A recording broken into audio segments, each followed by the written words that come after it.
को पूजने वाला तो गलत है यार। जब एक ईश्वर की उपासना है तो कोई हर किसी को पूजता है, तो इसका मतलब तो ये नहीं हुआ कि एक ईश्वर को पूजने वाला गलत हो गया। इसका मतलब तो ये नहीं हुआ ना। तो एक ईश्वरवाद जो है वो वेद से सुपर एक ईश्वरवाद विश्व में कोई जानता ही नहीं एक ईश्वरवाद है क्या। वेद में आया है एकम ब्रह्म द्वितीय नास्ति, एको देवा सर्वभूतेषु गुणः सर्वव्यापी सर्वभूतांतरात्मा। परमात्मा एक है जो सृष्टि के रचयिता है, सृजन करता, स्थिति करता, प्रलय करता है, मानव मात्र का किए हुए कर्मों का फल देता है।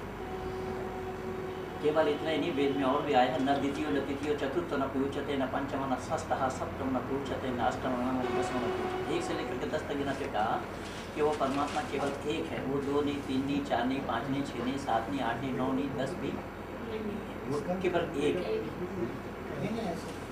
आप इसको बंद रखिए जी। नहीं, ये पंडित जी के लिए कर रहा हूँ मैं। पंडित जी को आपत्ति की कोई बात ठीक है जी, की बात को निकाल। तो इसमें अब रही बात इस्लाम की एक ईश्वरवाद, तो इस्लाम तो जानता ही नहीं एक ईश्वरवाद है क्या।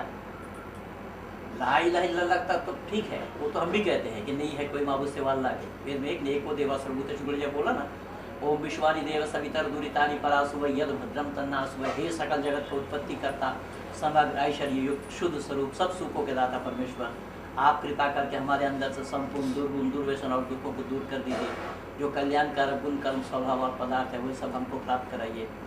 ओम य आत्मदा बलदा यस्य विश्व उपासते प्रशिषम यस्य देवा यस्य छाया अमृतम यस्य मृत्यु कस्मै देवाय हविषा विदेव। जो आत्मज्ञान का दाता, शरीर आत्मा और समाज का बल का देने वाला, विद्वान लोग जिसकी उपासना करते हैं, अर्थात उस परमात्मा की उपासना करने वाले का नाम ही विद्वान है, वरना सब मूर्ख है। जो उस परमात्मा को नहीं जानता, उस परमात्मा को नहीं मानता, उस परमात्मा की उपासना नहीं करते हैं, वो सब के सब मूर्ख है, मूढ़ है। इसलिए उसकी उपासना करने वाले का नाम विद्वान है। यसे छाया अमृतम यसे मृत्यु कस्मै देवाय हविषा विदेव, उसके छाया में रहना अमृत के समान है, और जो उससे दूर हो जाता है वो मृत्यु आदि दुख का हेतु है। तो छाया के माने वो कोई बिल्डिंग नहीं है, पेड़ नहीं है जिसकी छाया, छाया के माने उसके सानिध्य को लाभ करता है। तो जो उस परमात्मा को जानकर उस परमात्मा के सानिध्य को लाभ करता है वो अमृत का पान करता है, और अमृत का विलोम शब्द विष है। तो जो उस परमात्मा को नहीं जाना, उस परमात्मा की उपासना नहीं की, वो विष का पान करता है। और बताया है ओम सनो बंधुर्जनिता सविधाता धामानि वेद भुवनानि विश्वा यत्र देवा अमृतमानशान स्थिति ये धामन धैर्य है। लोगों वो परमात्मा सब लोगों के भ्राता के समान सुखदायक, सब लोगों का नाम, स्थान और जन्मों को भी जानता है। क्यों? कि वो सबका गुरु है, आचार्य है, राजा है और न्यायाधीश भी है। इसलिए क्या करना चाहिए कि सब मिलकर उसी की उपासना करनी योग है। अब इस्लाम इस चीज़ को जानते ही नहीं है। वो कौन है?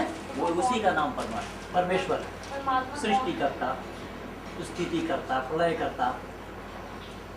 वो कौन है, हमें किसे पूछना चाहिए? आपने कोई 7 घंटे रामायण सुनने के बाद भी सीधा राम का संबंध वही, तो जिसका परिचय तो मैं बताया कि वो परमात्मा है जो सृष्टि के रचयिता, ये बताए नहीं, सकल जगत का उत्पत्ति करता, समग्र ऐश्वर्य युक्त शुद्ध स्वरूप सब सुखों का दाता, वो वही सृष्टि करता है जो जिसकी उपासना करनी चाहिए।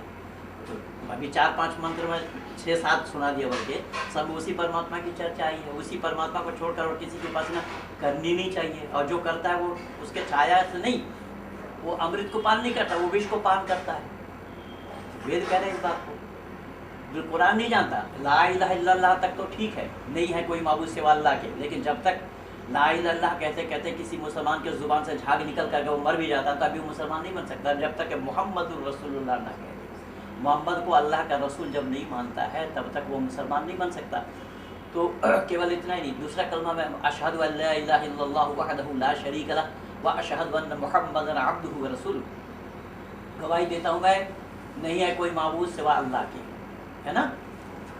अगर एक जुमला पढ़ते पढ़ते कोई जुबान से झाग निकल कर और मुसलमान मर गया तो वो मुसलमान नहीं कहलाएगा। वह अशहदु अन्न मुहम्मदन अब्दुहु व रसूलुहु कहना पड़ेगा। और गवाही देता हूँ मैं मोहम्मद अल्लाह का बंदा और उसका रसूल है। अब बंदा कौन है? हम सब क्या है? अब बंदा है ना। तो ऐसे बंदा को अल्लाह के नाम के साथ जोड़ा गया जिसमें काम, क्रोध, लोभ, मोह, ईर्ष्या, द्वेष, घमंड सब के सब मौजूद है। ऐसा एक बंदा को अल्लाह के नाम के साथ जोड़ा गया, जिससे बड़ा शिर्क और क्या होगा? कुरान कह रहा है कुल इन कुंतुम तुहिब्बून अल्लाह फत्तबिऊनी युहब्बुकुम अल्लाह व यगफिर लकुम ज़ुनूबकुम वल्लाहु गफूरुर रहीम। अगर तुम अल्लाह को पाना चाहते हो तो मुझे वातिउल्लाह वातिउर रसूल, मेरी इताअत करो, मेरे हबीब की इताअत करो। मोहम्मद को पाए बिना कोई अल्लाह को पा नहीं सकता। मैं तो जाकिर नाइक को आप इंटरनेट पे देख नहीं पाया, आपको बताया नहीं होगा। तुमने अभी नहीं बताया। ऐसा जी इंटरनेट पे मेरा सारा हुआ है जाकिर नाइक नहीं, इस्लाम जगत के अब तक 6 विद्वानों से मेरा मुनाजरा हो गया है। मौलाना फारूक खान जिन्होंने कुरान का हिंदी अनुवाद लिखा है, और भी 50 किताब है उनकी। 2004 के 1 अगस्त में खारी बाबली नया मासारिया समाज में उनके साथ मेरा मुनाजरा हुआ। मौलाना अब्दुल्ला तारिक जो IRF के डॉक्टर जाकिर नाइक के उस्ताद हैं, उसके साथ मेरा मुनाजरा हुआ बुलंदशहर। अलीगढ़ मुस्लिम यूनिवर्सिटी के प्रोफेसर तारिक मुर्तजा के साथ मेरा मुनाजरा हुआ बुलंदशहर में। ये सारा रिकॉर्ड है, वो इंटरनेट पे लगा हुआ है। 2004 से मैं जाकिर नाइक को निरुत्तर कर रखा हूँ। जाकिर नाइक ने इस्लामिक साइट जितने भी हैं आज इंटरनेट में, सब घुटना टिके पड़े हैं, एक के पास भी जवाब नहीं है। वही तो आज ओसामा बिन लादेन को मारा है, परसों रविवार रात के है। और ओसामा बिन लादेन जब 2 मेंशन को गिराया था, तो उन दिनों में दिया था अमेरिका को, इस्लाम बना आतंकवादी। ये तो कह रहे हैं कि हम आतंकवादी से लड़े। आतंकवाद का जन्मदाता कौन है? कौन आतंकवादी बनता है? आतंकवाद का जन्मदाता इस्लाम है। इस्लाम बना आतंकवाद है। अगर विश्वास नहीं होगा तो मैं प्रमाण दे रहा हूँ। इस्लाम का विस्तारी मैं प्रमाण दे रहा हूँ, बिल्कुल एक तो चश्मदीद वाकया बता रहा हूँ मैं। देखिए, जो अफगानिस्तान बौद्धों का गढ़ था, लेकिन बुद्ध के मिथ्या अहिंसावाद ने इस वैदिक संस्कृति को बहुत नुकसान पहुंचाया है। इन लोगों को नुकसान पहुंचाने में सबसे ज़्यादा हाथ बुद्ध का है, और जिसको महात्मा कह रहे हैं आज दुनिया। अब महात्मा वही होते हैं जो जिनकी आत्मा महान है। आत्मा को महान बनाने का तरीका क्या? आत्मा का सर्वांगीण विकास करते हुए परमात्मा के साथ जोड़ दे, वो आत्मा महान है। अगले ने परमात्मा को माना ही नहीं, वेद को माना ही नहीं, फिर भी दुनिया उनको महात्मा कह रही है। ऐसे अनेक प्रमाण है। वो झूठ को गलत, सही को गलत, गलत को सही कहा गया है। पर जो अफगानिस्तान बौद्धों का गढ़ था, उन बौद्ध संतानों ने जब इस्लाम को स्वीकार किया, तो इस्लाम को स्वीकार करने के बाद उन्हीं बौद्ध संतानों ने मिसाइल से बौद्ध प्रतिमाओं को उड़ाया कि नहीं? 800 प्रतिमाओं को उड़ाया। और ये इस्लाम का जन्म सिद्ध अधिकार हजरत इब्राहिम अलैहिस्सलाम ने सबसे पहले कुल्हाड़ी से तोड़ा था उन्होंने बुतों को। हजरत मोहम्मद साहब ने 365 बुतों को तोड़ करके उस खाना काबा को ईजाद किया था। तो इस्लाम तो शुरू से ही इस काम को करता आया है। मूर्ति भंजक तो इस्लाम आगाज से ही है, इस्लाम का जन्म इसी से हुआ है। अच्छा, दूसरी बात है कि कारगिल में क्या हुआ था, वो तो हमारे पाकिस्तानी सैनिकों ने हमारे 6-7 सैनिकों को मारा। जो पहला दिन जो हुआ है, पहला दिन की घटना, जो हमारे सैनिक जो हेलीकॉप्टर के माध्यम से अपने एरिया का निरीक्षण कर रहे थे, हेलीकॉप्टर बिगड़ जाने से उसने पैराशूट के माध्यम से नीचे आया, लेकिन वो जो आया तो वो धरती सरजमी जो थी वो पाकिस्तान की थी। पाकिस्तानी सैनिकों ने पकड़ लिया, उसको मौत के घाट उतारा। उसके 4 वर्ष का पुत्र ही उसका मुखाग्नि किया था। अब परेशानी की बात ये, वो जो हेलीकॉप्टर के माध्यम से, ये पैराशूट के माध्यम से नीचे आया, वो तो जीने के लिए आया, लेकिन उसको जीने नहीं दिया गया। क्यों? तो कुरान कह रहा है वक़ातिलूहुम हत्ता ला तकुना फितनतुन व यकूना दीनु लिल्लाह।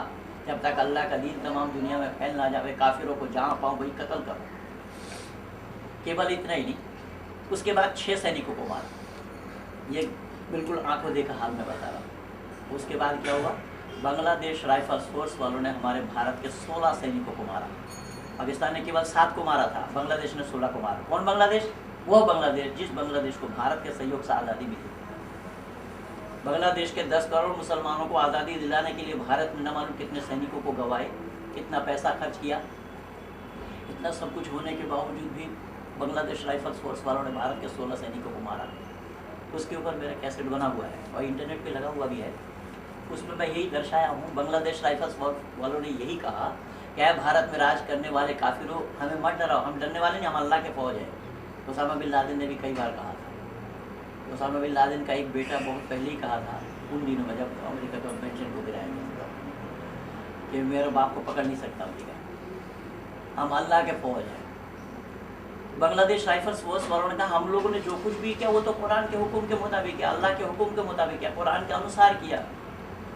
वक़ातिलू फ़ी सबीलिल्लाहि लज़ीना युक़ातिलूनकुम वला तक़अतुदू इन्नल्लाहा ला युहिब्बुल मुअतदीन वक़्तुलूहुम हैसु साक़िफ़्तुमूहुम वअख़रिजूहुम मिन हैसु अख़रजकुम वल फ़ितनतु अशद्दु मिनल क़त्ल। शब्द है वहाँ, अशद्दु मिनल क़त्ल वक़ातिलू इंदल मस्जिदिल हराम। यानी अशद्दु मिनल क़त्ल का अर्थ है कि ज्यादा से ज्यादा तकलीफ पहुंचाते हुए मारा जावे काफिरों को।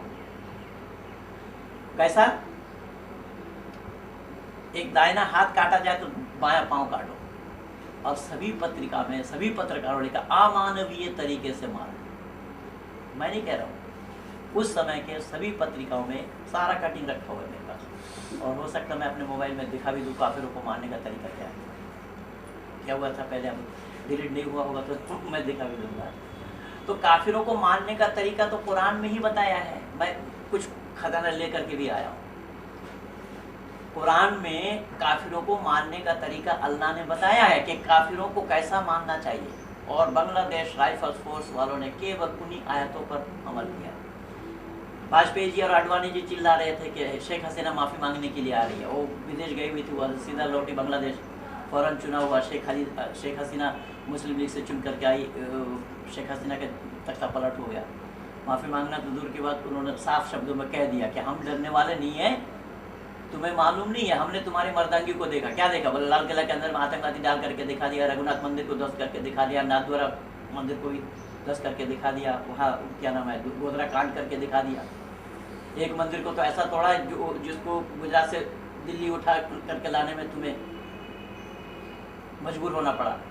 जिसको तुम अमरनाथ बोलते हो, उस अमरनाथ दर्शन के यात्रियों को, बच्चों को अनाथ करने में हमने ज़रा से भी संकोच नहीं किया। 2 बार कांड हो गया। बोले केवल इतना ही नहीं, हमने तुम्हारे मर्दांगी को बहुत नज़दीक से देखा। क्या देखा? बोले गोलियों का बौछार करके नहीं दिखाया संसद में। बोले इससे बड़ा चैलेंज और क्या दिया जाता है? बोले केवल इतना ही नहीं, तुम्हारे एक प्लेन को हाईजैक कर लिया गया, काठमांडू से उड़ान भरा, लखनऊ से अमृतसर में फ्लाइट रुकी रही, लेकिन तुम लोगों से टायर पंचर तक नहीं हो पाया। और उस प्लेन का हाईजैक करने का योजना बनाने वाला मौलाना मसूद अजहर 5 महीना तुम्हारे तिहाड़ जेल में बंद था, उसको जेल से निकाल कर तुम्हारे विदेश मंत्री उसको घर तक छोड़ा है। बोले मर्दांगी कमाए तुम्हारी? बोले केवल इतना ही नहीं, तुम भारतवासियों को ये पता ही नहीं, न मालूम हमने कितने बांग्लादेशियों को अनुप्रवेश करा कर तुम भारतवासी को पालने के लिए छोड़ा। उनके राशन कार्ड भी हम तुम्हीं से बनवाते हैं। बोले केवल इतना ही नहीं, हमने राशन कार्ड बनवा करके भी रह रहे हैं, लुक छुप करके भी रह रहे हैं, लेकिन हमने ऐसा आदमी भी छोड़ रखा है तुम्हारे भारत में जो दिल्ली के रामलीला मैदान में खड़ा होकर के कहता है कि ISI के एजेंट तुम्हें भारत सरकार में दम है, हमें अरेस्ट कर। बोली इससे बड़ा चैलेंज और क्या दिया जाता है? क्योंकि ये कुरान का कहना है, अल्लाह कह रहा है कि जहाँ रहो इस्लाम। ये उसामा बिन लादेन अरबपति का बेटा, स्वयं अरबपति, केवल इस्लाम के लिए ही तो कर रहा था। क्या कर रहा हूँ? क्या था उसको, क्या चाहिए थी? अब देखिए उसने भी ये वक्तव्य दिया है जो इस्लाम, पता नहीं कैसे पढ़े लिखे लोग इस्लाम से प्रभावित होते, मैं ये नहीं समझ पाता। जो हजरत मोहम्मद साहब की जो 11 पत्नियाँ थी ना, उसको उम्मुल मोमिनीन कहा जाता है। मुसलमानों की माँ कोई विवाह नहीं कर सकता। और उसामा बिन लादेन ने अपनी पत्नियों उसके नसीहत दी है कि दूसरा शादी ना करे। अब आयशा विधवा हो गई 17 साल की आयु में, उससे कोई पूछे तो तुम्हारी क्या दशा है? जहाँ तक रही बात मानवता की, इस्लाम में तो मानवता की बू तक नहीं है, गंध तक नहीं है। कि मानवता क्या है? मानवता वही आत्मा नाम प्रतिकूला ने परेशान न समाचार, जो हमारे महाभारत की भाषा में कहा गया।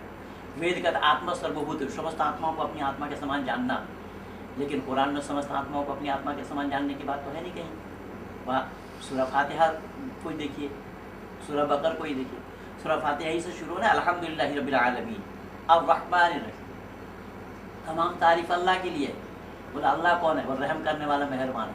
तो अल्लाह अगर रहम करने वाला मेहरबान है, और उन पशुओं पर अल्लाह ने रहम किया जिसके गले में छुरी चला है, यही की सवाल का जवाब दे दे कोई माई का लाल।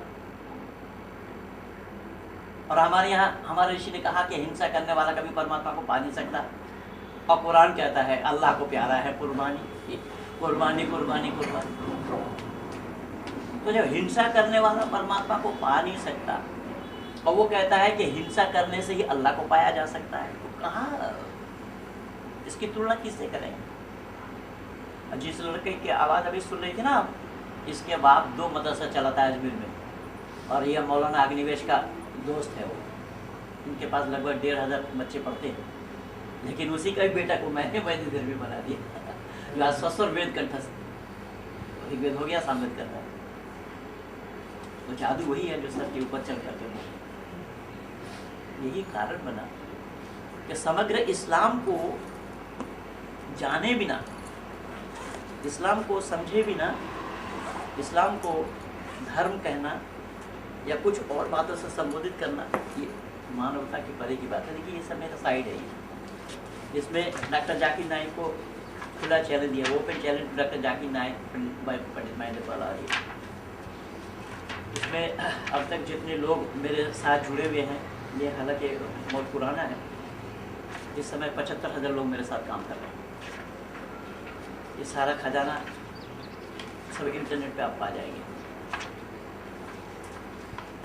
मैंने ये दिया हुआ है, इस्लाम जगत के विद्वानों से कतिपय प्रश्न, सही जवाब मिलने पर इस्लाम स्वीकार।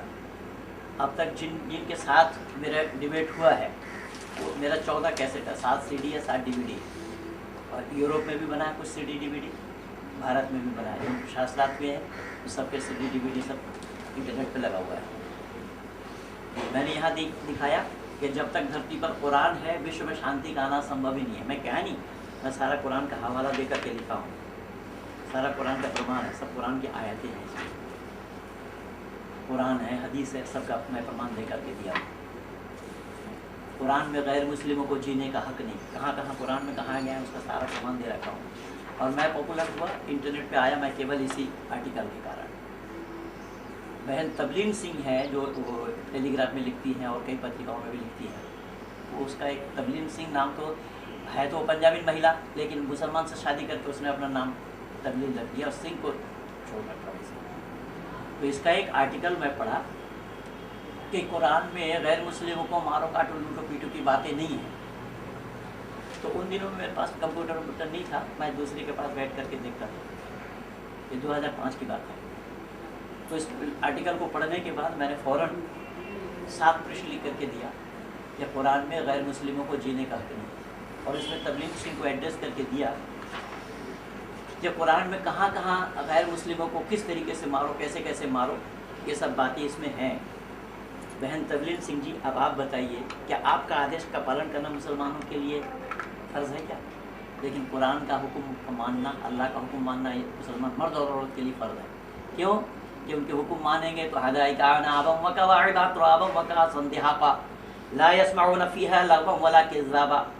हम उमर औरतें, दिल बहलाने वाली औरतें, शर्म को भी शर्म आ जाए।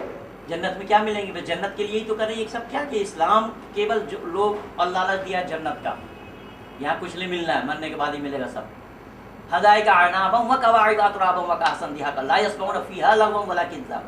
हम उमर औरतें, दिल बहलाने वाली औरतें, दिल बहलाने वाली औरतें, वजह बहुवचन में आया है। तो शर्म हया नाम की कोई चीज़ है या नहीं है, वो समझ में नहीं आ रही बात। वाज़वाजु फी ज़िलालिम आराए कि मुत्तक़ून लहुम फ़ीहा फ़ाकिहतुन व लहुम मा यदऊन।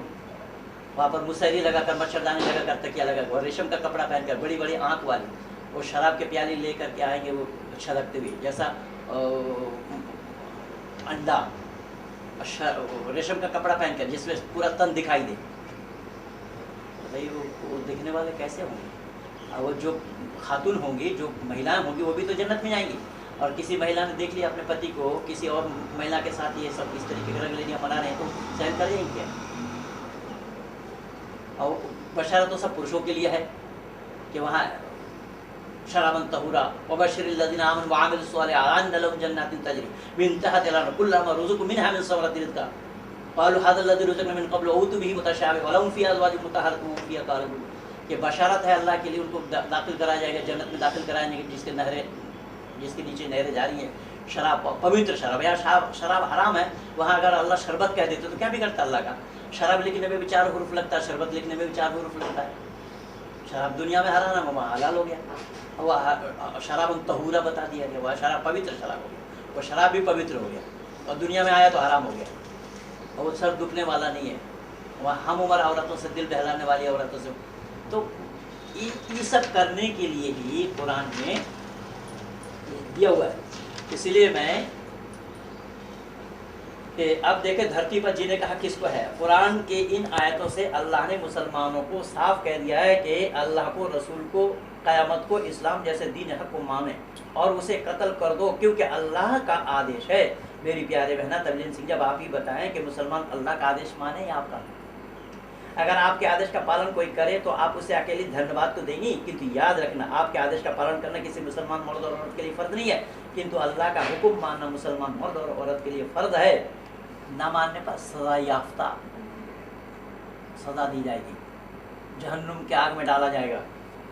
एक बात आपको और भी ध्यान रखनी चाहिए कि आपके आदेश का पालन करना, तो आप अकेली मात्र उसे धन्यवाद देगी, अल्लाह के आदेश अनुसार गैर मुस्लिमों को कत्ल करे, समग्र इस्लाम वाले उसे धन्यवाद ही नहीं अभी तो आशीर्वाद देगा। अभी देखिए कल किया ना कराची में, ओसामा बिन लादेन के मरने के बाद जुलूस निकाला कि नहीं निकाला सारे, और उसने जरदारी ने कह दिया वो शहीद हो गए।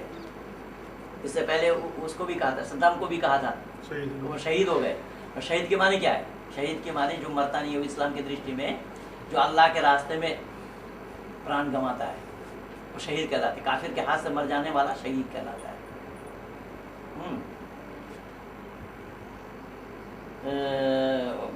समग्र इस्लाम वाले उसे धन्यवाद ही नहीं देंगे, अभी तो अल्लाह भी उसे बख्शिश के बतौर सुंदर स्त्री, गिल्मा, सुंदर लौंडा, पवित्र शराब, परिंदों के गोश्त का कबाब, तरह तरह के मेवे, फल, शायद आदि मुहैया कराएंगे। मेरी प्यारी तबलीम सिंह जी बहना, आप ये बताएं कि आपके पास ये सब सामान है जो मुहैया करा सकती हैं? ये सब किया इस तरीके से 450 जगह मैंने जहाँ जहाँ हमारे मित्र मंडली के पास जिसका ईमेल मिला सबको मैं ईमेल किया, और ईमेल करने के बाद ही सब लोगों ने मुझे ढूंढना चालू किया, ये कहाँ है, कौन है। 13/7/2000 देखिए बाकायदा डेट वाइज दिया हुआ है, पूरा नाम, एड्रेस, मोबाइल नंबर सारा दिया हुआ है। तो इंटरनेट पे जो मैं आया हूँ आज, समग्र विश्व के आंगन में लोगों ने मेरे को जाना है, वो केवल इसी आर्टिकल लिखा है। आपकी कोई भी क्वेरी हो, काउंटर क्वेश्चन हो, खुलकर डिस्कस करते हो, फन। हाँ, इस्लाम के बारे में कुछ जानकारी सेटिस्फाई होइए, हमें ये है। खाली वो और स्टडी करिए, फिर इनसे डिस्कस करिए। खाली लिखा नहीं है, देखिए फर्स्ट एंड लास्ट। और परमात्मा की ऐसी अनुकंपा है, कमिटेड टू मेमोरी कर रखा हूँ, पूरा मुझे ज़बान याद है। जहाँ से बोलेंगे इसका माने पंडित जी, एक एक अक्षर इस औरत के लिए कुरान में 217 जो आयत नंबर है अल-बकर की, उसमें क्या लिखा है? औरत के लिए तो हाँ खेती बताया गया, खेती बताया गया। वहाँ औरत क्या है? खेत है कि उस खेत से जैसा चाहो वैसा फसल उत्पन्न करो। भोग्य वस्तु के सिवा इस्लाम में कुछ नहीं होगा। केवल अगर उसको मैं थोड़ा सा अपने हिसाब से चिंतन किया तो मुझे ऐसा लगा हो सकता है अच्छा से अच्छा संतान बनाने के लिए बताया हो, क्योंकि जब पत्नी से मिलना होता है तो वहाँ पर एक दुआ पड़ी जाती है, वहाँ अल्लाह माता ने वलदन सालिहन बिस्मिल्लाह जन्निबनी शैतान व जन्निबनी बिश्शैतान, वलदन सालिह शब्द है कि नेक संतान, नेक औलाद चाहिए। तो अगर ऐसी बात है तो लेकिन फिर दूसरे आयत में कहा लिबासुल लकुम व अन्तुम लिबासुल लहुन आलिम अल्लाहु अन्नकुम कुंतुम तख्तनून अनफुसकुम। लिबास के माने होता है परिधान, कि एक दूसरे के पहरावा है, परिधान है। तो जब कपड़ा पहनने में मैला हो जाता है क्या करते हैं हम? ज़्यादा मैला हो जाता है गर्म पानी में डुबोते हैं, डंडा से कूटते पीटते, तो क्या ऐसा करना चाहिए? अगर कोई बेलने नहीं, ऐसा नहीं, बड़े यत्न के साथ धोएंगे। ठीक है, धोया, रानी पॉल टीनो पॉल डाल करके, रिवाइव डाल करके सूखने के लिए, जब कपड़ा सूख करके तैयार हो तो आयरन गरम गरम चलाया जाता है कि ठंडा ठंडा? तो क्या पति पत्नी को दोनों के साथ ऐसा करना चाहिए? मेरे पास तो एक खजाना बैठे, मैं क्या बताऊँ। ओसामा बिन लादेन, आप ये तो आज अभी की बात है, मैं उन दिनों से कर रहा हूँ ये सब काम। शाहबानो वाला प्रकरण को मैं दिल्ली हाई कोर्ट में चैलेंज दे रखा हूँ। शाहबानो वाला प्रकरण में आया, उसमें इमराना वाला कांड में भी आया। दिल्ली हाई कोर्ट में, अपने दिल्ली सुप्रीम कोर्ट में सारा खजाना दिया हुआ है मेरे द्वारा। जितने हिंदू माइंडेड वकील है वो सब हमारी सिटिंग होती रहती है, कहाँ कहाँ क्या क्या क्या है। इस्लाम में इंसानियत एक, कोई माई गलाल मैं चैलेंज, एक ही केवल बता देंगे ये इंसानियत है, इस्लाम से एक प्रमाण कोई दे दे। आप ही बताइए, अगर इस्लाम के बारे में आपको जानकारी मिली है, जैसे मैं मोहम्मद बोला तो आप फौरन सल्लल्लाहु अलैहि वसल्लम आप जुबान से अंदर ही अंदर दोहरा रहे थे, पता नहीं क्या कौन सा जादू चला दिया किसी ने आपके ऊपर। आप बताइए कि क्या इस्लाम के बारे में क्या जानकारी है आपको? अब हम तो आपसे डिस्कस नहीं कर सकते। मेरे को आपसे एक बात पूछनी है, आप बार बार मतलब लादेन की बात कर रहे थे, मतलब वो बंदा जरूरी तो नहीं है ना, लोगों ने उसको कहा है कि वो शहीद हुआ है, हम नहीं मानते वो शहीद है, हम कहते हैं कि वो गलत है। वो आप मानने से नहीं, वो कुरान क्या कह रहे उसको, इस्लाम तो कुरान से बाहर नहीं है ना। एक मिनट पहले ठंडे दिमाग से आपके कहने से कुछ बात बनने और बिगड़ने वाली नहीं है, इसलिए मैं तबलीग सिंह वही बोला ना जी। इस्लाम क्या कहता है उस संदर्भ में उसको देखिए, कुरान क्या कहता है उस संदर्भ में उसको देखिए। कुरान क्या कहता है? कुरान उसको शहीद कह रहा है, कुरान उसको शहीद कह रहा है। और जन्नत में अब तक तो चला गया होगा। वसीला वजाहिदू फी सबिलिल्लाह अम्वात, वहाँ कुरान कह रहा है इस बात को। आपके ना मानने से क्या बिगड़ता है? आपका मानना कोई ज़रूरी थोड़ी है, लेकिन इस्लाम को कुरान का मानना ज़रूरी है। कुरान क्या कर, कुरान से पूछिए, कुरान के बारे में तो आपको जानकारी नहीं, आप भले ही ना माने, आपके मानने से कुछ बनने वाला नहीं, बिगड़ने वाला भी नहीं है। तो जो लोग उसको शहीद कर रहे हैं वो भी तो कुछ जान करके ही कह रहे होंगे। अमेरिका का जो ट्रेड टावर गिरा है जहाँ से, हाँ। वो कहाँ गए कुरान के हिसाब से? हाँ, वो उस जहन्नुम में गए। इस्लाम बनाम आतंकवाद, वो कहाँ गए? जो नरक में गए या स्वर्ग में गए? जाकिर नाइक की एक कैसेट जी, यानी काफिरों के लिए तो जन्नत में कोई जगह नहीं है, गुंजाइश नहीं हुआ। वबश्शिरिल लदीना आमनु व अमिलुस सालिहात अन्न लहुम जन्नातिन तजरी मिन तहतिहल अनहार कुल्लमा रुज़िक़ू मिनहा मिन समरतिर रिज़क़न क़ालू हाज़ा लज़ी रुज़िक़ना मिन क़ब्ल व ऊतू बिही मुतशाबिहा व लहुम फ़ीहा अज़वाजुम मुतहहरतुम व हुम फ़ीहा ख़ालिदून। तो कुरान से बाहर तो इस्लाम नहीं है ना। इस्लाम जो कुछ भी है वो तो कुरान ही है, हदीस है। आप देखिए हमारे यहाँ क्या है, वैदिक मान्यता क्या है, कोई माई का लाल इसका मुकाबला कर ही नहीं सकता है। हमारे यहाँ महात्माओं से, महापुरुषों से, ऋषि मुनियों से जब पूछेंगे कि हमारे लिए अच्छा काम क्या है, तो हमारे ऋषि मुनियों ने कहा यज्ञ वही श्रेष्ठतम कर्म, यज्ञ करना सबसे श्रेष्ठ कार्य है, क्योंकि वो अपने लिए प्राणी मात्र के कल्याण के लिए उस काम को किया जाता है। तो यज्ञ के माने वो केवल अग्निहोत्र, यज्ञ के माने परोपकार, दूसरे को फायदा पहुँचाना, इससे बढ़कर कोई अच्छा काम नहीं है। इसीलिए हमारे ऋषि ने कहा विद्या विलासो मनसो धृतिशील शिक्षा सत्य व्रता रहित मन मला पहरा संसार दुख दल नैन शुभूषिताए धन्य नरा उहित कर्म परोपकार। कि जो व्यक्ति विद्या विलास में तत्पर रहता है, लेकिन विद्या क्या है उसको जानना पड़ेगा। विद्या क्या, हम जो स्कूल में पढ़ते पढ़ाते हैं वो विद्या नहीं है, ये अक्षर ज्ञान है। विद्या वो है सविद्या या विमुक्त, जो मुक्ति का रास्ता दिखा दे उसका नाम विद्या है। पर इस्लाम क्या, कोई दुनिया वाला नहीं जानता वेद को छोड़कर, जितने भी मजहबी लोग हैं, क्योंकि मजहब तो व्यक्ति विशेष के बनाए हुए हैं। मोहम्मद से पहले कुरान कहाँ था, ईसा से पहले बाइबल कहाँ था, आदि सृष्टि से वेद। इसको मैं बहुत सारा प्रमाण दूंगा मैं, हालांकि ये भी मैं लाया हूँ क्योंकि उसमें कुछ करना पड़ेगा। मेरे पास जो सारा खजाना है जिसको आप इंटरनेट पे भी देख सकते हैं, सारा कैसेट, मेरी पुस्तक का नाम ही मस्जिद से यशाला की ओर है, और कैसे कैसे लोग किस तरीके से उसको ले रहे। तो यहाँ ये बताया गया है जब अच्छा काम क्या है कि जो व्यक्ति विद्या विलास में तत्पर रहता है और चरित्रवान आचार्य के सानिध्य में बैठ करके विद्या अध्ययन करता है, स्वयं विद्वान बन करके दूसरे लोगों के अंदर में जो मलिनता है, जो गंदगी है, उस गंदगी को दूर करता है और उस विद्या का वितरण करता है। ये धन नराय बीत कर्म परोपकारा, कि वो नर और नारी धन है जो कि दूसरे का उपकार करता है, ये सबसे बढ़िया काम। अब मोहम्मद से पूछा कि अय्युल अमल अफजल, क़ाला क़ाला अब्दुल्लाह इब्न मसऊद सअलतु रसूलुल्लाह सल्लल्लाहु अलैहि वसल्लम। अब्दुल्लाह इब्न मसऊद एक सहाबी का नाम था, उन्होंने हुजूर सल्लल्लाहु अलैहि वसल्लम से पूछा अय्युल अमल अफजल, हमारे लिए अफजल अमल क्या है, अच्छा अमल काम क्या है। तो उन्होंने कहा क़ाला अस्सलातु अला मिक़ातिहा, समय पर नमाज पढ़ लेना अच्छा काम है। उन्होंने दोबारा पूछा सुम्मा युन, इससे और अच्छा काम, तो क़ाला सुम्मा बिर्रुल वलिदैन, माँ बाप का सेवा करना, खिदमत करना। तीसरा बार पूछा कुल्तु सुम्मा युन, इससे और अच्छा काम, तो क़ाला जिहाद फी सबीलिल्लाह फसकतु अन रसूलिल्लाह सल्लल्लाहु अलैहि वसल्लम। बुखारी हदीस नंबर 51, बाब नंबर 46, हदीस नंबर 51, किताबुल जिहाद, एक अध्याय है बुखारी शरीफ का जिस अध्याय का नाम ही जिहाद है। जिहाद के माने लड़ाई नहीं, जिहाद के माने वो है जो गैर मुस्लिमों, इस्लाम के स्प्रेड करने के लिए गैर मुस्लिमों से जो लड़ाई लड़ी जाए, उस लड़ाई का नाम ही जिहाद है। सारा मैं दे रखा उसमें। तो कहने का मतलब उससे बढ़ करके और अच्छा अल्लाह के काम, अल्लाह के नज़दीक और कोई अच्छा काम ही नहीं है। तो एक ओसामा बिन लादेन तो वही कर रहा था। तो जो शहीद, अब आप कह रहे हैं हम तो नहीं मानते शहीद, तो आपके मानने से क्या बड़ा, आप इस्लाम को जानती थोड़ी हैं, और जो लोग उसको शहीद करें वो इस्लाम को जानकर बोल रहा है, तो वो इस्लाम को आप जानती हैं, वो लोग जानते हैं। तो वो किस लिए मार रहा था अपने लोगों को? हैं? तो वो किस लिए मार रहा था? इसलिए मार रहा था, उसने दिन की तरफ तो नहीं बुलाया था ना लोगों को, वो तो बस अपने लिए मार रहा था। नहीं, आपको मालूम ही नहीं। आप बताइए। वो इस्लाम को फैलाने के लिए, इस्लाम की आगाज कैसे हुई, इस्लाम को पढ़िए ना, तब ना पता लगेगा कि इस्लाम पनपा कैसे, विश्व के आंगन में इस्लाम फैला किस तरीके से। पहले भारत में कैसे आया ये बताओ। पहला भारत में आया मूर्ति पूजा के कारण, हाँ। भारत में आया है, भारत में आया मूर्ति पूजा। सोमनाथ तो बहुत सेंटरी वाला मामला भाई। इस्लाम पहले जानना पड़ेगा ना, इस्लाम फैला का है, कहाँ से है। इस्लाम क्या है? अभी इस्लाम ये माने ये शांति बोलते हैं, जबकि मौलाना अब्दुल्ला तारी के साथ इसी पर मेरा डिबेट हुआ है। तो इस्लाम के माने शांति का नहीं है, इस्लाम की मानी है सरेंडर टू अल्लाह,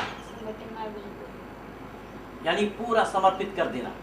तो समर्पित करने के लिए क्या हमें जानना नहीं पड़ेगा? हम इस मकान को नहीं जानते थे, ये 50 बार हम आए हैं अपने मंदिर में, लेकिन यहाँ मकान तो देखा हुआ था, लेकिन हमें नहीं मालूम था कि आप लोग यहाँ बैठे हैं। तो इसीलिए भ्राता जी को नीचे जाना पड़ा, वहाँ मंदिर में मिले हम। तो कहने का मतलब हमें जहाँ जाना है हमें पहले जानना पड़ेगा ना। तो अल्लाह पे आप समर्पित करेंगे तो पहले जानना पड़ेगा ना अल्लाह कौन है। तो बिना जाने अल्लाह पे समर्पित कैसे कर जाएंगे आप? और समर्पित होना संभव कैसे है? और वहाँ जानकारी है नहीं, वहाँ कुल्लु मा जा बि रसूल मिन इंदिल्लाह, रसूल ने जो बतला अल्लाह की तरफ से, बिना छानबीन के उसको मान लेना है। उसको आप जान नहीं सकते, उसके पे छान नहीं कर सकते, छानबीन नहीं कर सकते। ज़ालिकल किताब ला रैब फीह कह दिया, पूरा सूरह बकरा यहीं से शुरू हुआ।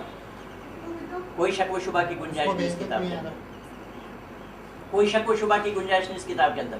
अगर इसमें शक वाली कोई बात हो फिर भी आप शक नहीं कर सकते। इसका नाम समर्पित है, जो है बस है आग बंद करके। अब आग बंद करके है, अब कहाँ आप इसके भी वो अब तो छानबीन कर ही नहीं सकते, तो आपको मान लेना पड़ेगा। तो मानने के माने ब्लाइंडनेस ही तो होगा ना, अंधा अनुकरण ही तो होगा।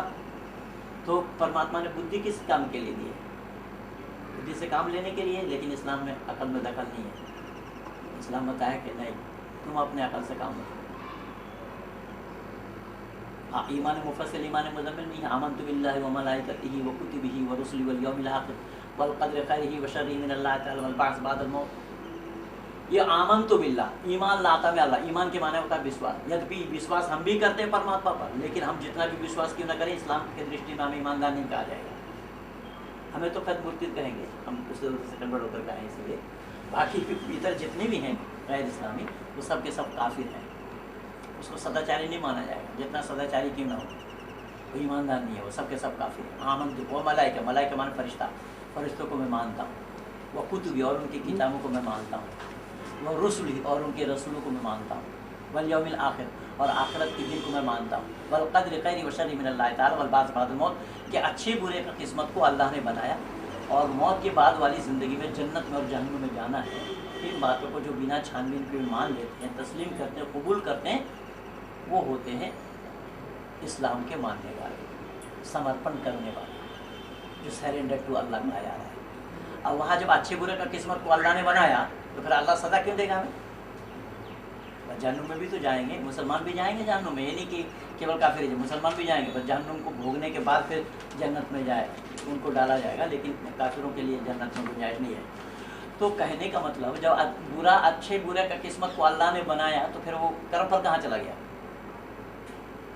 और कुरान कहता है माशाअल्लाह कान लम यशा लम यकुन, अल्लाह जो चाहता है वही होता है, जो नहीं चाहता नहीं होता है। और वेद कहता है परमात्मा की चाह होती नहीं, क्योंकि चाह अल्पज्यता का लक्षण है। इच्छा, मेरी इच्छा है क्योंकि ये इसकी कमी है, तभी वो इच्छा होगी। और परमात्मा इच्छा आदि गुणों से रहित है, वेद कह रहे हैं इस बात। तो कुरान नहीं जानता है कि परमात्मा है क्या, इसलिए अल्लाह और परमात्मा दोनों एक नहीं है। और बहुत बड़ी भूल है, आज विश्व के आंगन में सभी लोग यही कह रहे हैं। और उसमें मोहनदास करमचंद गांधी के मूर्खता ने अग्नि में घी डालने का काम किया। रघुपति राघव राजा राम पतित पावन सीताराम ईश्वर अल्लाह तेरो नाम कह दिया। ईश्वर अल्लाह तेरे नाम को मुसलमान तो आज तक नहीं कहा। और उसने जो टोपी चलवाया, आज तक मुसलमान उस टोपी को नहीं पहना। वो नालायक गांधी ने भी नहीं पहना, वो मुसलमानों की बात वाला। गांधी ने भी कहाँ पहना उस टोपी को, तो हिंदुओं को केवल पहनाया। और ईश्वर अल्लाह दो नाम अगर एक है तो फिर पाकिस्तान बनने की नौबत क्यों आई? मौलाना शौकत अली ने कहा इस बात को, लेकिन इसको फिर भी हिंदुओं ने जानने का प्रयास। मौलाना शौकत अली ने कहा एक भटका से भटका मुसलमान गांधी से कई हजार गुना अच्छा है, क्योंकि वो मुसलमान गांधी काफी है। जिन्ना ने कहा मैं तुम्हारा भाई नहीं बन सकते, बन सकते। कुरान में अल्लाह ने साफ मना किया है, ला यत्तखिज़ुल मुमिनूनल काफिरीन औलिया मिन दूनिल मुमिनीन व मन यफ़अल ज़ालिका फलैसा मिनल्लाहि फ़ी शैइन इल्ला अन तत्तक़ू मिन्हु तुक़ा व युहज़्ज़िरुकुमुल्लाहु नफ़्सहु व इलल्लाहिल मसीर। मुसलमानों को छोड़कर काफिरों को दोस्त ना बनाओ, दिल से और जुबान से। अगर तुम दोस्ती रखते हो काफिरों से, मैं अल्लाह तुमसे दोस्ती नहीं रखता। ये कुरान का कहना है, अल्लाह का हुक्म है। तो मुसलमान अल्लाह का हुक्म माने या हमारे यहाँ आपके हुक्म माने? इसलिए तबलीग से को मैं ये लिखा, आप ही बताओ जरा कि आपके हुक्म मानना क्या मुसलमानों के लिए फ़र्ज़ है, लेकिन अल्लाह का हुक्म मानना मुसलमानों के लिए फ़र्ज़ है। तो मैं 27 साल इस काम को कर रहा हूँ, मेरे पास अनेक खजाना है, परमात्मा की ऐसी मनकंपा है कि इसी बेस पे केवल और केवल सिद्धांतिक बल पर मुसलमानों से कोई लड़ाई मेरी नहीं है। मैं भी उसी परिवार में जन्म लिया, जो चिड़िया नादान चिड़िया उसको कहीं अपने घोंसले से प्यार होती है। मैंने अपने घर वालों से दुश्मनी ली। मैं क्या क्या बताऊँ, मेरे भाई साहब यहाँ बैठे हैं, इनको सब पता है मेरे घर की दशा कैसे कैसे कि मैं घर वालों से भी दुश्मनी और बाहर वालों से भी दुश्मनी। जीवन हथेली पे लेके काम कर रहे हैं, 27 साल हो गए। हाँ, जीवन दिल्ली में ही है जी, किसी को फतवे आते हैं जी, इतना फतवे आते हैं। मेरे मोबाइल पे 200 से ज़्यादा मेरे मोबाइल पे क्या क्या लिख करके भेजा है लोगों ने, आप लोग विश्वास नहीं। तो कहने का मकसद है कि मैं केवल सत्य को, क्योंकि मैं अपने आप स्वेच्छा से अपनाया हूँ, मेरे ऊपर ज़बरदस्ती कोई थोपा नहीं। इनसे मेरा परिचय नहीं था, इनसे भी नहीं था, ये भी मेरा कार्य को देख करके मुझे ढूंढा। ये वो रोहतक से आए ढूंढने के लिए, ये दिल्ली से ही ढूंढे मेरे को। केवल हमारा चेन यही सत्य के बेस पे बना है। और आज परमात्मा के ऐसी मनोकामना समग्र विश्व के आंगन में ये नाम बदनाम हो चुका है। मैं ये सिर्फ थैली पर लेके घूम रहे हैं। सही बात है। मुसलमान भी इनके दुश्मन, हिंदू भी दुश्मन। अच्छा, एक प्रश्न मेरा बताएंगे ऐसा सबसे इम्पोर्टेंट सबसे कौन सी बात थी जिससे आप प्रभावित होकर वापस लौटे? ये तो बोल रहा हूँ, अब तक क्या सुने आप? नहीं, वो थोड़ा सा उसकी हल्की सी बात है। हिंदू धर्म से भाई साहब बोल रहे हैं, फिर भी हल्के से। मैं बता सारा दिया यही तो दिया जी, कि एक कंपैरेटिव स्टडी की इन्होंने हिंदू और मुसलमान धर्म दोनों। इस्लाम और कुरान की, हमको कुरान और वेदों और वेद कुरान की तो वेदों को आपने ज्यादा व्यापक और अच्छा माना। वेदों को ज्यादा व्यापक अच्छा हम क्यों मानेंगे? वेद सतह प्रमाण है, प्रथा प्रमाण है। हाँ, ठीक है। अब ये कंपक्ति हिंदुओं की है कि हिंदू वेद को केवल बोलता है, पढ़ता नहीं है। पढ़ता नहीं। वेद के बारे में नाम सुना है। वही तो भाई नहीं, कहीं तो ऐसे हैं जिन्हें चारों वेद के नाम नहीं पता। सत्यार्थ प्रकाश पढ़ने के बाद उनकी आंखें खुली, उन्होंने दोनों की कंपैरेटिव स्टडी काफी देर तक की। फिर सत्य धर्म वेदों फिर मुस्लिम यूनिवर्सिटी में 25 जगह मैंने प्रश्न लिख करके भेजा, उसके ऊपर मार्क भी मिले। उनजुरिला मा काला वला तंजुरिला मन काला। मैं कौन कह रहा हूँ मुझे ना देखे, मैं क्या कह रहा हूँ उस पर विचार करें। मेरे सवालों को टच नहीं किया। 25 जगह बड़ी बड़ी मुस्लिम नहीं, ये इंस्टीट्यूट। मोहम्मद मैं भी फरागत हासिल की इसी दिल्ली से, समीनिया इस्लामी कश्मीरी गेट दिल्ली से। मैं अपने उस्तादों को लिखा, दारुल उलूम देवबंद को लिखा, मुजाहिरुल उलूम सहारनपुर को लिखा। 25 जगह ऐसे मतलब सवालों को सवाल लिख करके भेजा, लेकिन मेरे सवालों का जवाब किसी ने दिया नहीं, बहका दिया सबने। अब बोला कि आप ईमान से हाथ धो बैठे हैं, किसी ने लिखा मूर्ति हो चुके हैं, किसी ने लिखा आप सभी बच्चों को आपने बेदीन बना दिया, किसी ने लिखा आप सभी सवालों को लेकर के आ जाइए, एक दिन में जवाब दे देंगे, लेकिन सवालों को टच नहीं किया। तब फिर मैं गुरुकुल इंद्रप्रस्थ, ये फरीदाबाद सराय बदरपुर साहब स्टेशन है सराय, वैसे दायना हाथ में हमारे ऊपर गुरुकुल है। तो उसी गुरुकुल इंद्रप्रस्थ के जो संचालक है स्वामी शक्तिवेश जी, उनके टच में आकर के फिर मैं सत्य सनातन वैदिक धर्म को स्वीकार किया। और अब मेरी बेटी सामवेद कंठस्थ का जो 22 जगह से प्रथम पुरस्कार ले आई है। अभी परोपकारी सभा अजमेर वालों ने भी 14 नंबर को सम्मानित किया उसको। एक जन्मान बेटी है, वो वेदों मतलब के वो ऊपर धारावाहिक जन्म से ही मतलब वो है, दामाद भी वो है गुरुकुल के आचार्य। वो भी इनका जो दामाद है खेड़ा खुर्द गुरुकुल का प्राचार्य है, जन्मता मुसलमान। इनकी एक बेटी जन्म से अंधी है, वो धारावाहिक वेदों को बोलती है, धारावाहिक। पर उससे बड़ी वाली जो है उसको सामवेद कंठस्थ हो चुका, 22 जगह से अब तक प्रथम पुरस्कार ले आई है वो, जो 12वीं क्लास में। 12वीं को। तो मैं सत्य और असत्य को जान करके अपना एक घटना सुना दूँ। अब डेनमार्क में था, तो वहाँ पर एक सज्जन मिले, तो उसने बोला कि मैं कन्वर्ट कर लिया हूँ। मैंने कहा क्या? बोले अपना रिलीजन। मैंने कहा आपने रिलीजन अपना कन्वर्ट कर लिया? तो पूछा आपका रिलीजन क्या था? नहीं, ये रख देगा, आप छोड़ दो, बस अब बैठ जाओ प्लीज।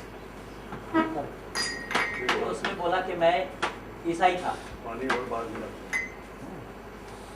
तो मैंने कहा अब क्या है? बोला अब मैं बौद्धिस्ट हूँ। इसको क्या बोलते हैं?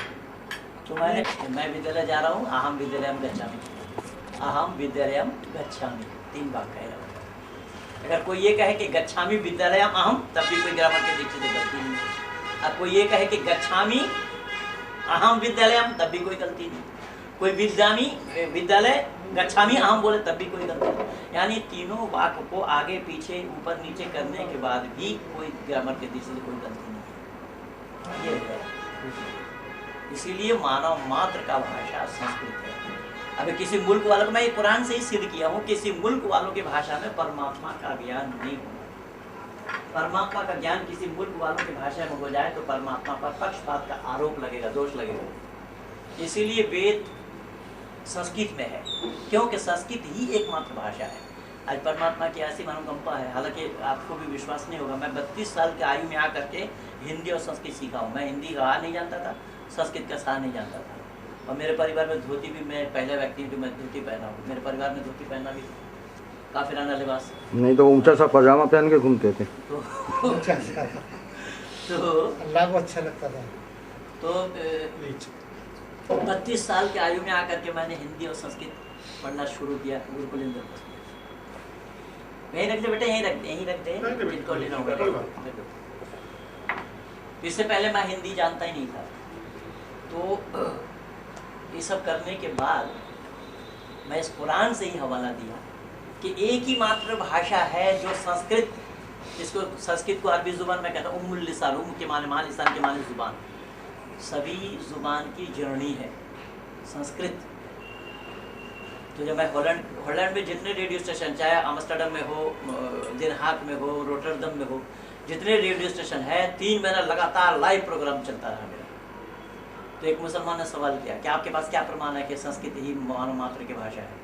तो मैंने कहा उसामा बिन लादेन के घर में एक बच्चा पैदा हुआ, डब्ल्यू बुश के घर में एक बच्चा पैदा हुआ, और बाल ठाकरे के घर में एक बच्चा पैदा हुआ। तो बताओ कि तीनों बच्चे के रोने, हंसने, चिल्लाने, पुकारने की आवाज़ एक ही अलग है। बोले एक है। मैंने कहा क्यों? एक तो अमेरिका में पैदा हुआ, दूसरा भारत में पैदा हुआ, तीसरा सऊदी अरबिया में पैदा हुआ। रोने, हंसने, चिल्लाने, पुकारने की आवाज़ एक क्यों है? क्योंकि सबको भेजने वाला एक है। इसलिए आदि सृष्टि से ही परमपिता परमात्मा ने मानव मात्र को एक ही भाषा दिया है, और उसी भाषा में ही परमात्मा ने अपना ज्ञान दिया है। क्योंकि अगर उस भाषा में परमात्मा अपना ज्ञान न देते होते तो ज्ञान से लोग वंचित रहते, और ज्ञान से वंचित रहते तो परमात्मा पर दोष लगता। और वेद संस्कृत में न होकर हिंदी में हो जाता तो नेपाल वाले उंगली उठाते, हम नेपालियों में क्या करें, हमें नेपाली भाषा में आपने अपना ज्ञान क्यों नहीं दिया? इसीलिए किसी मुल्क वालों की भाषा में परमात्मा अपना ज्ञान नहीं देते। और इन छोटी छोटी सच्चाई को न तो इस्लाम वालों ने जाना, ना ईसाई ने जाना, जितने भी मजहब हैं किसी ने नहीं जाना। यही कारण बना कि वेद आदि सृष्टि से है, इस्लाम मोहम्मद के बाद से कुरान है, ईसा मसीह के बाद बाइबल है। ये नहीं जाना। ईसाइयों की मान्यता क्या है? ईसा मसीह को ईश्वर का इकलौता बेटा मानना पड़ेगा। अब इस्लाम वालों की मान्यता है ना अल्लाह किसी का बेटा, ना अल्लाह का कोई बेटा, ना अल्लाह का कोई बाप, ना अल्लाह किसी का बाप। अब बाप का परिभाषा क्या है इस्लाम नहीं जानता। पिता उसी को पाला इति था, पिता पालन करने वाले का नाम पिता होता है। तो परमात्मा के से बड़ा और पालन करने वाला सृष्टि का रचयिता वो कौन है? लेकिन इस्लाम नहीं मानता इस बात को, कहता है नहीं अल्लाह का कोई बाप नहीं, ना अल्लाह किसी का बाप। बाइबल वालों ने बोला ईसा मसीह ईश्वर का इकलौता बेटा है। अगर ईसा मसीह ईश्वर का इकलौता बेटा तो बाकी दुनिया वाले सब सोते बैठे होंगे क्या? अभी इस्लाम वालों से पूछिए, बाइबल वालों से पूछिए कि पहले बाप है या पहले बेटा है, तो सभी कहेंगे पहले बाप है। तो पहले अगर बाप है और बेटा था नहीं तो बाप किसका बना वो? तो अल्लाह की मर्जी। अल्लाह की मर्जी कैसे हो जाएगी? सृष्टि नियम के विरुद्ध बात तो होना संभव नहीं है। इसीलिए वहाँ कुरान ने भी माना, बाइबल ने भी माना कि कुंवारी अवस्था में मरियम ने संतान जन्म दे दिया, और पुरानी हिंदुओं ने भी माना इस बात को, कुंती की गर्भवती ऐसी हुई है। इसलिए पुरानी करानी और पुरानी ये तीनों सब गप है। वेद के सामने में सब मुकाबला नहीं कर सकता है। वहाँ इस्लाम क्या कहे, वो कुरान क्या बोला कि वल्लती अहसनत फरजहा फनफखना फीहा मिन रूहिना वजअलनाहा वब्ना आयातिल आलमीन। अल्लाह ने मरियम के शर्मगाह में फूंक मार दी। अल्लाह को फूंक मारने के लिए कोई जगह मिले नहीं, नाक में मार देते क्या बिगड़ता? अल्लाह नाक के साथ गर्भाशय का डायरेक्ट संबंध है, शर्मगाह में फूंक मारती। सृष्टि नियम के विरुद्ध है, ये विज्ञान विरुद्ध है। तो वेद में ऐसे सृष्टि नियम के विरुद्ध, विज्ञान विरुद्ध बातों की कोई गुंजाइश नहीं। बाकी सब जगह सृष्टि नियम के विरुद्ध। अल्लाह ने कहा, अल्लाह ने चाहा, माशाअल्लाह कान लम यशा लम यकुन, जो चाहता वही होता, जो नहीं चाहता नहीं होता।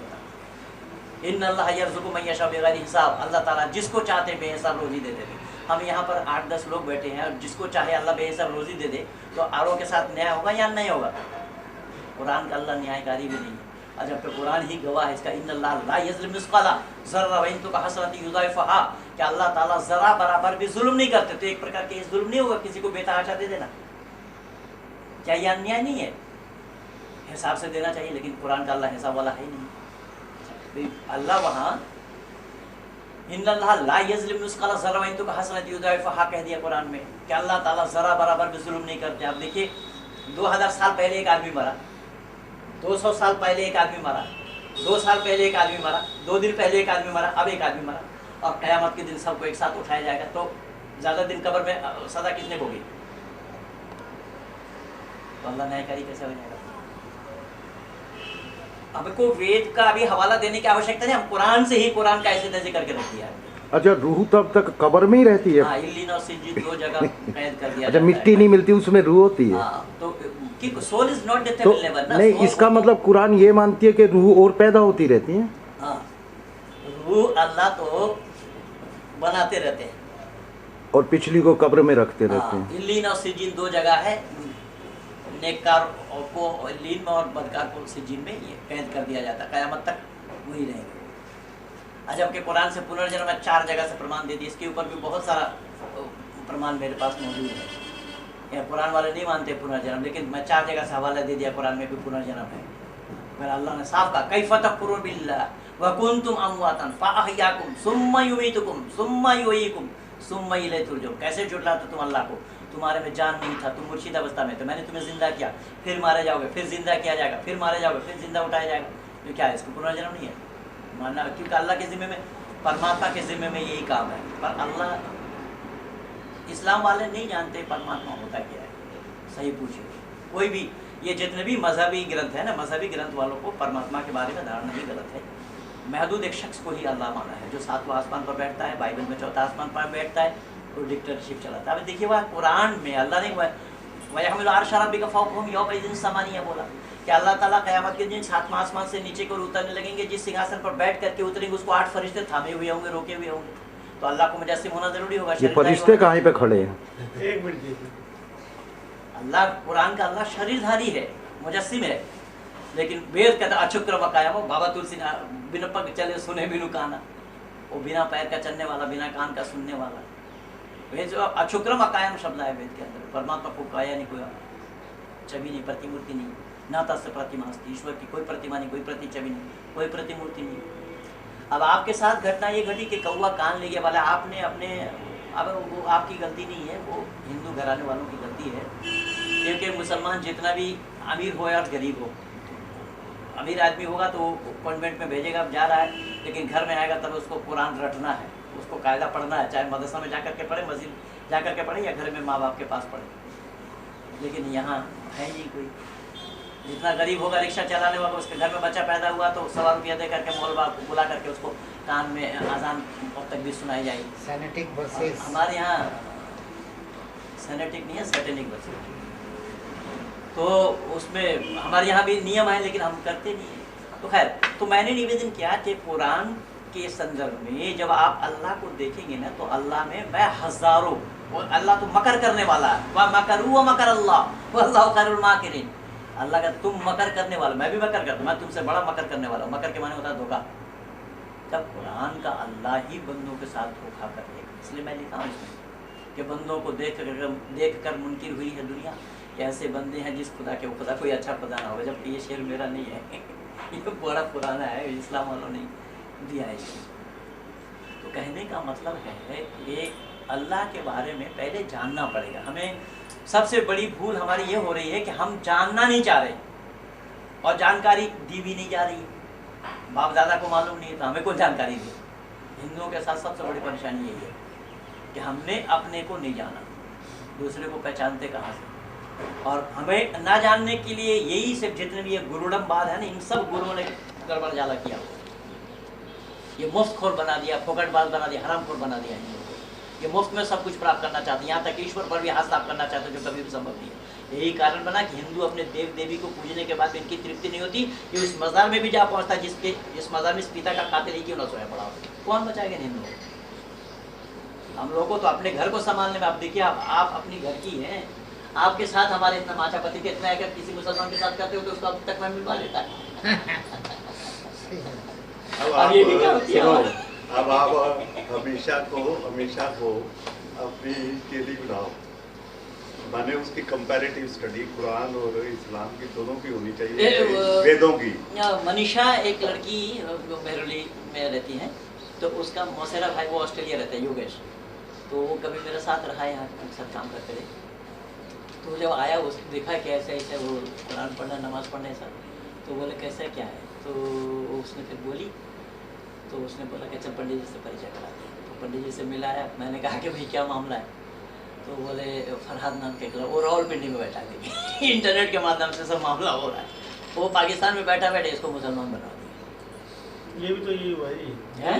वो भी तो लड़का बंद पे बैठा है जी। हाँ तो खैर वो तो है ही, वो तो अपने लक्ष्य को पूरा करने में वो लगे वो हुए भी हैं। कन्वर्टेड है जी, हैं? लड़का भी कन्वर्टेड है, मोमडन नहीं है जी वो। हाँ तो खैर वो तो नहीं होगा, लेकिन फिर भी उसको इस्लाम के बारे में उसको जानकारी दी ना। तो आप में इंटरनेट पे देखिए ना, अगर आप इंटरनेट, भाई साहब ने परसों बताया भी था लेकिन आपने देखा नहीं, अगर उस समय देख लेते होते अब तक इतना माथापच्ची हमें करना नहीं पड़ता। उसमें बहुत सारे 150 कैसेट लगे हैं मेरे वहाँ पर, मेरे प्रवचन। नहीं, पहले मैं चाहता था कि आपसे प्रत्यक्ष आप एक बार मिल लेते, फेस टू फेस वार्ता होनी चाहिए, अच्छा हुआ, उसके बाद आपके क्योंकि विचार पड़े। देखिए मैं आप लोगों को दूसरे बताना तरीके नहीं से चाहता ठीक था, पहले आप अपने दिल्ली प्रदेश के हिंदू जागरण के मंच से हम पहले काम करते रहे, और परावर्तन का काम जितना भी होता था हम आपके अध्यक्षता में हमने बहुत परावर्तन का काम किया है दिल्ली प्रदेश में।